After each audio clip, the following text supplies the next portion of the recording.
There is a stack of unopened envelopes on a kitchen counter. Some of them are white. A few of them have a red stripe along the edge. One of them has the word urgent printed above the little plastic window.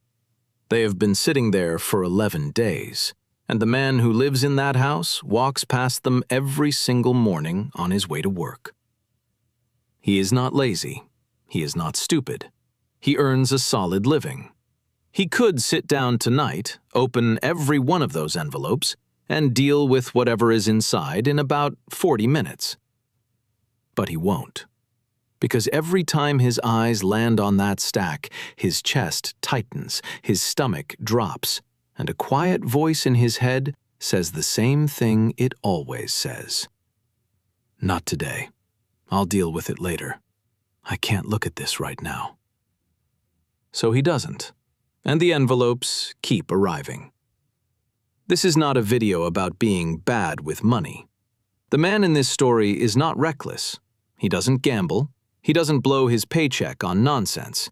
His problem is stranger, quieter, and far more common than anyone admits. He is afraid of his own money. He is afraid to look.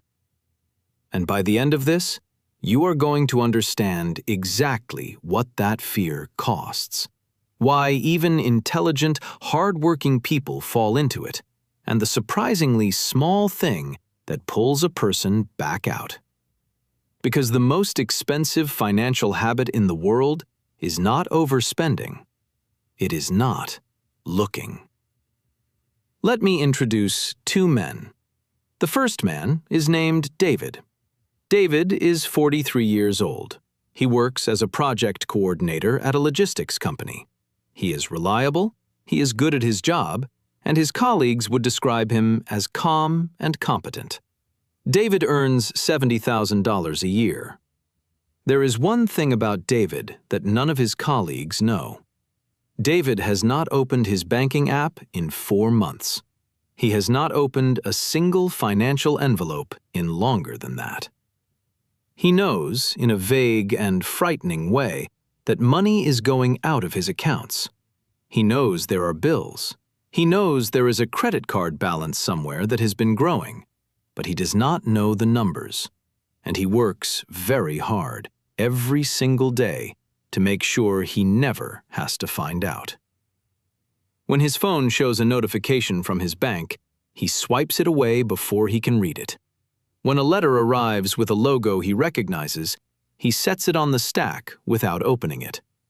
When his wife asks him gently how things are looking, he says, "It's fine, I'm handling it," and changes the subject. He is not lying to her on purpose. He has simply convinced himself that as long as he does not look, the problem is not fully real yet. The second man is named Mark. Mark is also 43 years old. He works in the same kind of role for almost the same salary, $68,000 a year. Mark is not richer than David. He is not smarter than David. He does not earn more. In fact, he earns slightly less. But Mark does one small thing that David cannot bring himself to do. Once a week, on Sunday morning, with a cup of coffee in his hand, Mark sits down for about 10 minutes and looks. He opens his banking app. He reads the number.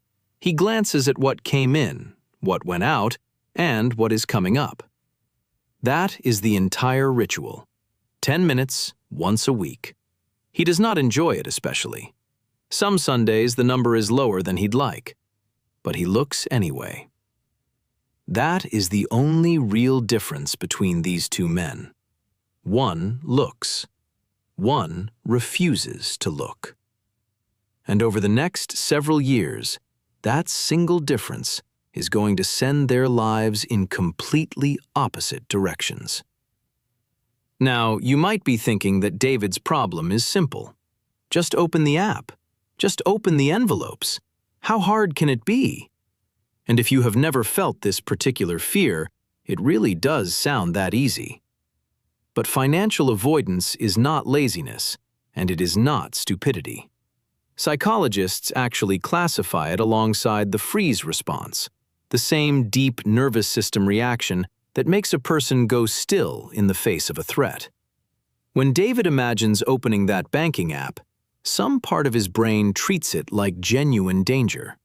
His body floods with the same stress chemicals you'd feel before a hard confrontation, and avoiding it brings a small, immediate hit of relief. The tightness in his chest loosens the second he decides, not today. That relief is the trap, because his brain just learned something poisonous. It learned that not looking feels better than looking. So the next time, avoiding is a little easier, and the time after that, easier still. Avoidance is a habit that trains itself. Every time David looks away, he makes it harder to ever look again. Here is the cruelest part. The fear is almost never about the real number. It is about the imagined number. In David's mind, the unopened envelopes contain a catastrophe. A balance so horrifying it will confirm his deepest fear, that he has failed, that he is bad with money, that he is not the competent man everyone thinks he is. The unopened envelope is not a piece of paper. It is a verdict he is terrified to read. So he keeps the verdict sealed and tells himself he is safe. But he is not safe. Let us actually follow the money, because this is where avoidance stops being an emotion and starts being a bill. Start with David's credit card. 4 months ago, when he last looked, the balance was about $2,000. Completely manageable. If he had paid it off then, the story would have ended there. But he didn't look, so he didn't pay it. And a credit card you do not look at does not sit still. It charges interest, somewhere around 22% per year on average. Then it charges a late fee, about $35, because he missed the due date he wasn't watching. Then another late fee the next month. Then the interest compounds on top of the fees. By not looking for 4 months, David's $2,000 balance has quietly grown to nearly $2,600. He did not buy anything extra. He simply wasn't watching, and the cost of not watching was $600. That is the price of 1 season of looking away. Meanwhile, Mark, on one of his quiet Sunday mornings, saw his own credit card creeping up and paid it down before a single late fee hit. Same kind of card, same kind of life. One man caught it in 10 minutes. The other paid $600 for the privilege of not knowing. Now stretch that pattern across everything in David's financial life, because the credit card is only the loudest leak. It is not the only one. There is a subscription on David's accounts that he forgot he signed up for. $14 a month for a service he used twice. He would cancel it in 30 seconds if he ever saw it, but he never sees it. So it draws $14 month after month, year after year. Over 3 years, that single forgotten subscription quietly drains more than $500 out of a man who would have stopped it instantly if he had only looked. There is an overdraft that hit twice last year because David did not realize an account was running low. $35 each time. There is a bill that went to collections, not because David couldn't pay it, but because he never opened the envelope that asked him to. And a bill in collections does something far worse than cost money. It damages his credit score. And a damaged credit score raises the interest rate on everything he will ever borrow. His next car, his mortgage, every loan for years. The unopened envelope did not just cost the bill. It quietly raised the price of his entire future. Add it together. Across 1 year of not looking, David's avoidance has cost him somewhere between $1,500 and $2,500 in pure interest, fees, penalties, and forgotten charges. Not from spending, from silence. He paid roughly $2,000 for the emotional comfort of not having to feel afraid for 10 minutes a week. And Mark? Mark spent that same year looking. His 10-minute Sunday ritual cost him about 8.5 hours total across the whole year. In exchange for those 8.5 hours, he paid 0 late fees, 0 overdrafts, 0 forgotten subscriptions, and 0 collection damage. He caught every small problem while it was still small. The looking was uncomfortable. The not looking was expensive. Now here is the twist, and it is the part that matters most. Because if you walk away thinking the lesson is just check your bank account, you will have missed the whole point. The real damage of financial avoidance is not the fees. The fees are bad, but they are recoverable. The real damage is what avoidance does to a person on the inside. Because the longer David refuses to look, the more powerful the fear becomes. This is the strangest and most important fact about avoidance. The thing you are avoiding grows in your mind precisely because you are avoiding it. Every day those envelopes sit unopened, they get heavier. Every week David swipes the notification away, the imagined number gets bigger and more terrifying. He is not protecting himself from the fear by avoiding it. He is feeding it. He is the one making it grow. And it does not stay contained in his bank account. It leaks into everything. He sleeps badly because somewhere in the back of his mind, a problem he refuses to name is always running. He snaps at his wife when money comes up because the topic touches the wound he is hiding. He feels a low, constant hum of shame that follows him around, a sense that he is secretly failing while pretending to cope. He is, in a very real way, paying for those envelopes every single day, in a currency far more expensive than dollars. He is paying in peace of mind. Mark, by contrast, is not calmer because his numbers are better. Remember, Mark earns less than David, because he knows.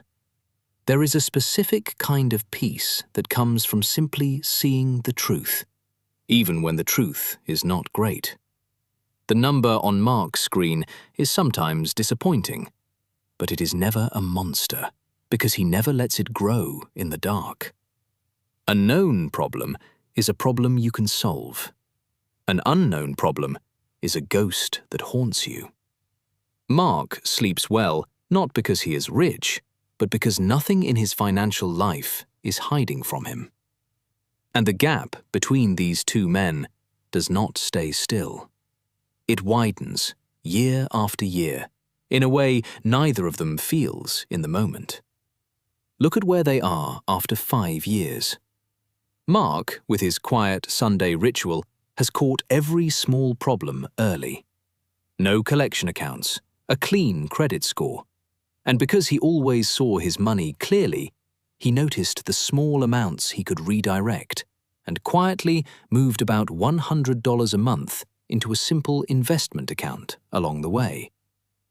After 5 years, that habit of looking has not just saved him from fees, it has built him close to $7,000 he would never have set aside if he hadn't been paying attention. Looking didn't just prevent loss, it created gain. David, after the same 5 years, is in a very different place.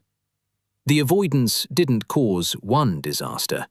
It caused a slow bleed. A few $1,000s in interest and fees he never needed to pay. A credit score knocked down by a collection he could have stopped with one opened envelope, now quietly costing him a higher rate on his car loan. And no investing at all, because you cannot invest money you are too afraid to even look at.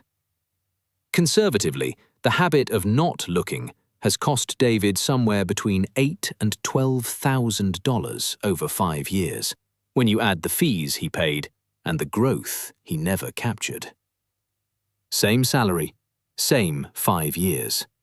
One man looked, and it slowly built him up. The other looked away, and it slowly drained him. Neither felt it happening day to day. That is exactly why it is so dangerous. This is the part nobody tells you about money. Financial peace has almost nothing to do with how much you have. It has everything to do with whether you are willing to look at what you have. There are people with very little money who feel calm and in control because they face their numbers honestly. And there are people earning $200,000 a year who feel sick with dread because they are terrified of their own accounts. The dread is not caused by the number, it is caused by the not knowing. So, if avoidance is so destructive and looking is so simple, why is it so hard to start? Why can't David just open the app tonight? Because David is making one specific mistake, and it is the same mistake almost every avoider makes. He believes he has to fix everything the moment he looks. In his mind, opening that banking app means instantly confronting the full catastrophe. Every bill, every balance, every consequence, all at once, with no escape. Of course he avoids that. Anyone would avoid that. The task he has built in his head is enormous and punishing. But that is not the task. That was never the task. The way out of financial avoidance is not a giant heroic confrontation. It is the smallest possible look. You do not open every envelope tonight. You open one. You do not audit every account and build a perfect budget and fix your entire life by midnight. You simply look at one number, and you let that be enough. The goal of the first look is not to solve the problem. The goal is only to prove to your own nervous system that looking did not kill you. Because here is what actually happens when an avoider finally looks. The real number is almost always less terrifying than the imagined one. Not always good, but almost always smaller than the monster in their head. And the moment they see the real number, something shifts. The ghost becomes a problem. The verdict becomes a to-do list. And a to-do list, unlike a ghost, can be handled one line at a time. Imagine David finally does it. One evening, his hands a little unsteady, he opens the banking app he has been avoiding for 4 months. He braces for the catastrophe. And the number is bad, but it is not the end of the world. It is a balance he can climb out of. It is a credit card he can start paying down. It is 2 or 3 things he can actually fix. The relief is enormous. And it is a completely different kind of relief than the fake relief of avoiding. Avoiding gave him relief that made the problem worse. Looking gives him relief that makes the problem smaller. For the first time in months, the hum of shame goes quiet because he is no longer running. That is the entire difference between these two men. Not income. David actually earned more. Not intelligence, not discipline in the usual sense.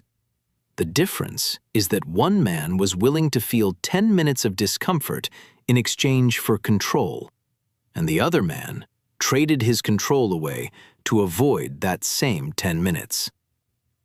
Now let me ask you the real question, the one this whole video was actually about. It is not, how much money do you have? It is this. When a notification from your bank lights up your phone, what do? Do you read it? Or do you feel that small flinch, that quiet, not now, and swipe it away? Because if you flinch, you are not broken and you are not alone. That flinch is one of the most common and most human reactions to money there is. But it is also expensive, in dollars, and in something worth far more than dollars. And the way out is not to suddenly become a different, braver person. The way out is one small look. So here is the only thing I want you to take from this. Not a budget, not a spreadsheet, not a 50-step plan you will abandon by Thursday. Just this. Sometime in the next day, open the one thing you have been avoiding. The app, the envelope, the account. You do not have to fix anything. You do not have to make a plan. You just have to look, once, and let the real number be smaller than the monster you have been imagining. Because the man with the unopened envelopes on his counter was never actually afraid of the money. He was afraid of the looking. And the moment he looked, the fear that had been growing for months finally started to shrink. 30 years from now, the size of your bank account will be decided by 1,000 things, some of them outside your control. But your peace, your sleep, the quiet hum of shame, or the quiet calm of knowing, that is decided by something completely within your control, whether you are willing to look.